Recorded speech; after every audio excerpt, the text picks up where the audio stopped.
বাংলার দিকে নজর রাখবো এবার, যেখানে লক্ষ্য করা যাচ্ছে লোকসভাকে কেন্দ্র করে ইতিমধ্যেই প্রচারে নেমে পড়েছেন অভিনেত্রীরা এবং তারই মধ্যে প্রার্থী হওয়ার পর আজ বরানগর বিধানসভায় আসনে বরানগর বিধানসভা কেন্দ্রের তৃণমূল প্রার্থী সায়ন্তিকা ব্যানার্জি, তাকে দেখা গেছে আজ প্রচারে।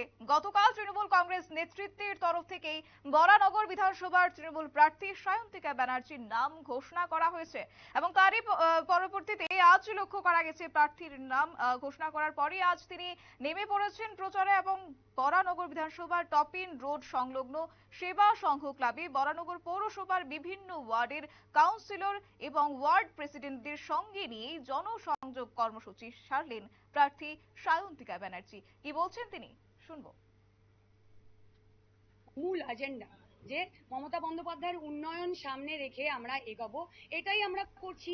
আজকে যারা সিনিয়র নেতৃত্বরা রয়েছেন তারাও সেটা করছেন, আমরা যারা শিখছি, আমরা যারা এই প্রজন্মের, আমরাও সেটাই করছি। তো নতুনত্ব কি আছে? আর আমি তো জন্মেছি এখানে, বিধাননগরে আমার জন্ম, তো এখানে নতুনের কি আছে? আমার মনেই তো হচ্ছে যে আমি আমার আমার পাড়াতেই রয়েছি, যেরকম কালচারাল প্রোগ্রাম করতাম, আমরা মিটিং করতাম, কাকুরা আসতেন, দিদিরা আসতেন, সকলের সাথে বসে আমার তো সেরকম মনে হচ্ছে, চা খাচ্ছি, কথা বলছি, আবার কি এর থেকে বেশি?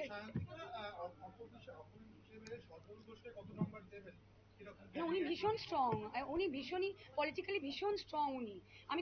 আমি তো গতকালকেও এখানে অনেকেই আছেন কালকে যাদের সাথে আমার সাক্ষাৎকার হয়েছে, তো আমি তো বলছি যে উনি মানে ভীষণ স্ট্রং এবং আমার জন্য এটা ভালো।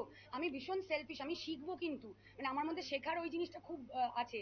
উনি যদি স্ট্রং হন, যত স্ট্রং হবেন আমার তত ভালো লাগবে ওনার সাথে রাজনৈতিক ময়দানে লড়াই করতে। তো এটাই তো মজা, এটাই তো আমার মনে হয় একটা হেলদি পলিটিক্স। তো সেখানে আপনার যে ডায়লগ মার কুর্তির তুই দিয়ে যা দিয়ে খা, এটাকে বিদ্রুপ করেছেন সজল ঘোষ, আপনার অপোজিশন, তিনি দাঁড়িয়েছেন বিজেপির হয়ে, কিভাবে দেখছেন বিষয়টি? আসলে আমি তো ব্যক্তিগত আক্রমণ করি না, বা আমার দলের এখানে যতজন রয়েছে তাদের মুখ থেকে কোনো যতই প্ররোচনা দেওয়া হোক না কেন, তাদের মুখ থেকে ব্যক্তিগত আক্রমণ বেরোবে না, কারণ তারা বা আমরা এই শিক্ষা পাইনি। কিন্তু যারা বলছেন তাদের দলের যে মানে মনে হয় আইডিওলজি, তারা এটাই হয়তো জানেন, এটাই হয়তো শিখেছেন যে ব্যক্তিগত আক্রমণ করাটাই হয়তো পলিটিক্যালি স্ট্রং হওয়া, ব্যক্তিগত আক্রমণ করাটাই হয়তো খুব রাজনৈতিকভাবে খুব শক্তিশালী হওয়া, ব্যক্তিগত আক্রমণ করাটাই হয়তো নিজেকে খুব বড় করে প্রমাণ করা। আমাদের এই শিক্ষা আমরা পাইনি। আমরা উন্নয়ন নিয়ে কথা বলি, আমরা নেগেটিভ কিছু নিয়ে কথা বলি না।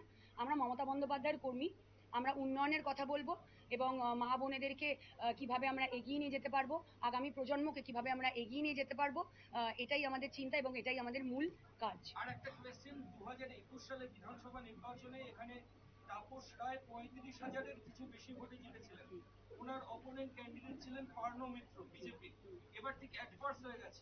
আপনি সেলিব্রিটি ক্যান্ডিডেট এবং অপোনেন্ট পলিটিক্যাল ফিগার, এটা একটু অন্যরকম মনে হচ্ছে। হ্যাঁ, অন্যরকম তো। কিরম ভাবে অন্যরকম বলছি? দেখো, অন্যরকম না, জিনিসটা এক। কেমন ভাবে এক বলো তো?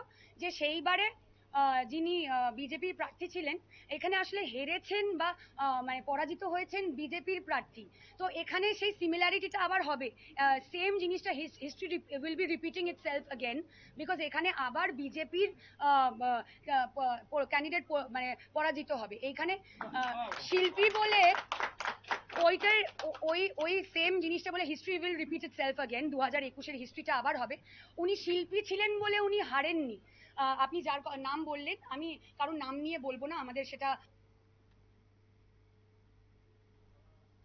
শুনলেন সায়ন্তিকা ব্যানার্জির বক্তব্য। কার্যত এক্ষেত্রে বলা যায় আর জনসংযোগ কর্মসূচি তিনি ছেড়েছেন এবং দিল্লির উন্নয়ন রাজ্যবাসী দেখেছে।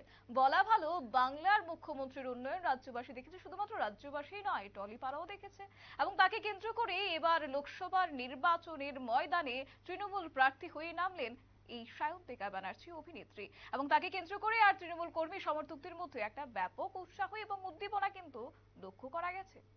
নিয়ে নিচ্ছে ছোট্ট একটি বিজ্ঞাপন বিরতি, সঙ্গে থাকুন।